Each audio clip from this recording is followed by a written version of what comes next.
आदरणीय H Verma sir, मेरा आपको सादर प्रणाम। मैं नितिन गुप्ता 11वीं 12वीं से लेके आपकी बुक कॉन्सेप्ट्स ऑफ फिजिक्स से फिजिक्स सीखता रहा हूँ और आज भी 11th-12th लेवल के लिए केवल मैं दो ही बुक्स का पालन करता हूँ, एक एनसीईआरटी और एक कॉन्सेप्ट्स ऑफ फिजिक्स। मुझे लगता है कि इन दोनों किताबों से ऑलमोस्ट बहुत अच्छे तरीके से सारे कॉन्सेप्ट्स कवर हो रहे हैं। अब कुछ ऐसी शंकाएं थी जो तब से लेके अब तक रही हैं, बट कोई किसी तरह से कोई साधन ही नहीं था कि कैसे किन से डिस्कस करें। आपसे डिस्कशन हो नहीं पा रहा था और कहीं इनका कोई पर्याप्त उत्तर हमें मिल नहीं पा रहा था। मैंने रिसेंटली आपका कोर्स फॉलो किया, इलेक्ट्रोस्टैटिक्स वाला, क्लासिकल इलेक्ट्रोमैग्नेटिज्म फर्स्ट इलेक्ट्रोस्टैटिक्स वाला जो कोर्स है। आपके उन 39 लेक्चर्स में बहुत कुछ सीखने को मिला और बहुत ही अच्छे तरीके से मतलब एक इलेक्ट्रोस्टैटिक्स का रिवीजन हुआ। आजकल आपका कोर्स चल रहा है या हमारा कोर्स चल रहा है जो आप करवा रहे हैं, क्लासिकल मैकेनिक्स फर्स्ट, और उसमें जो आखिरी स्टेज है जिसमें dynamics of rigid bodies start हुआ है। तो अब मुझे लगता है कि कुछ एक दो चीजें हैं जो थी हमारे मन में पहले से, मेरे मन में, तो अब उनको पूछने का ये सही समय है। क्योंकि अभी तक इससे पहले, कोरोना टाइम से पहले, हमारे दिमाग में ही नहीं था कि भाई इस भी तरीके से संपर्क हो सकता है आपसे। तो मैं उम्मीद करूंगा कि आप एक बार ये वीडियो पे ध्यान दें और इस सवाल का जवाब दें। यह आपकी बुक का पार्ट 1 का page number 195 objective second question number 11 है। जो चैप्टर है रोटेशनल मैकेनिक्स, उसी का ये सवाल है जो आजकल हमारी रिजिड बॉडी चल रही है उसी से related. A sphere can not roll on. अब कैन नॉट रोल का मतलब कि भाई वो बिल्कुल भी रोल नहीं कर सकता, और ऑब्जेक्टिव सेकंड का तो मतलब ये भी है कि हमें हर सिचुएशन पे ध्यान देना होगा। बिकॉज आपने लिखा है किताब में कि कितने भी ऑप्शंस उसमें सही हो सकते हैं और ऐसा भी हो सकता है कि एक भी ऑप्शन सही ना हो। तो can roll on smooth horizontal surface, बिल्कुल।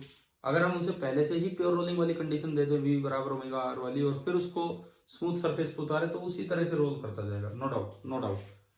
इनमें भी कोई डाउट नहीं। रफ सरफेस है तो चाहे हॉरिजॉन्टल हो चाहे इंक्लाइंड हो, अपने आप फ्रिक्शन अपने इस तरह से अरेंज हो जाता है कि प्योर रोलिंग मेंटेन हो सकती है। अब उसमें बुक में आंसर दिया गया है on a smooth inclined surface. अब इसमें हमें लगता रहा है कि शायद हमें एक चीज ऐड कर देनी चाहिए। If the surface is not accelerating, if the surface is not accelerating, क्योंकि अगर सरफेस में एक्सेलरेशन है तो स्मूथ इंक्लाइंड सरफेस पे भी वो स्फीयर रोलिंग को मेंटेन कर सकता है। जैसे ए पार्ट है, स्मूथ हॉरिजॉन्टल सरफेस है, आप मेंटेन करवा दो, बस शुरू में चला के दे दो प्योर रोलिंग में, वो अपने आप उस पर चलता रहेगा। ऐसा ही फिर इसमें हो जाएगा अगर आपकी एक्सेलरेटेड सरफेस है तो। फॉर एग्जाम्पल जैसे इसी पेज पे क्वेश्चन नंबर 15 से भी ये हिंट मिलता है कि मान लो ये एक स्मूथ इंक्लाइंड सरफेस है और ये स्मूथ इंक्लाइंड सरफेस आगे जा रही है with an acceleration a equal to g tan theta, where theta is the angle of inclination. तो अगर मैं इसके ऊपर ये स्फीयर लेता हूं, इस तरह का ये आपने स्फीयर लिया, तो अब अगर मैं इसके रेस्पेक्ट में बात करूं, इस फ्रेम के रेस्पेक्ट में बात करूं, तो एक्सेलरेटिंग फ्रेम के रेस्पेक्ट में ट्रांसलेशनल फ्रेम है तो इस पे स्यूडो फोर्स पीछे लगेगा opposite to the direction of acceleration of frame, और वो लगेगा m into a, that is m into g tan theta. This is pseudo force. Now the remaining forces are mg, normal, and maybe one of the, there is no friction, because the surface is smooth। हम बात कर रहे हैं smooth surface की, कोई friction तो है ही नहीं यहाँ पे।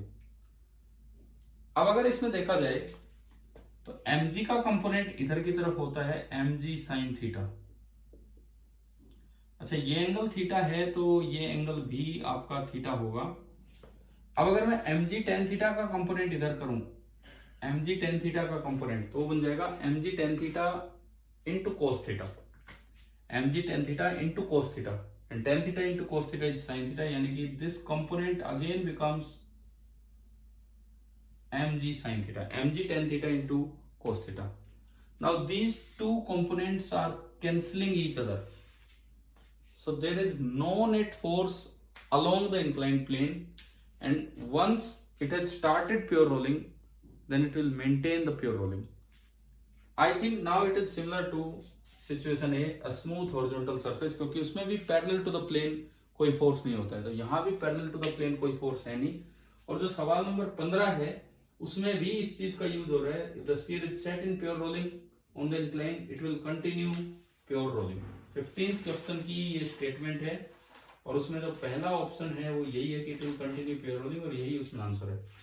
तो मुझे लगता है कि शायद उस पार्ट में ये कंडीशन ऐड हो जानी चाहिए, नहीं तो कैन नॉट का मतलब है कि उस पर हो ही नहीं सकता, कुछ हो जाओ हो ही नहीं सकता। आपके दिमाग में एक भी सिचुएशन आए तो आप उसको एक्सेप्ट नहीं करेंगे, मतलब तो इस हिसाब से तो हमारे हिसाब से ABCD में से कोई भी करेक्ट नहीं होगा। अगर आप इतनी बातें देते हैं तो आंसर में भी नन ऑफ दीज, जो कि इसमें कोई ऑप्शन नहीं है, so none should be the answer. Thank you sir, thank you.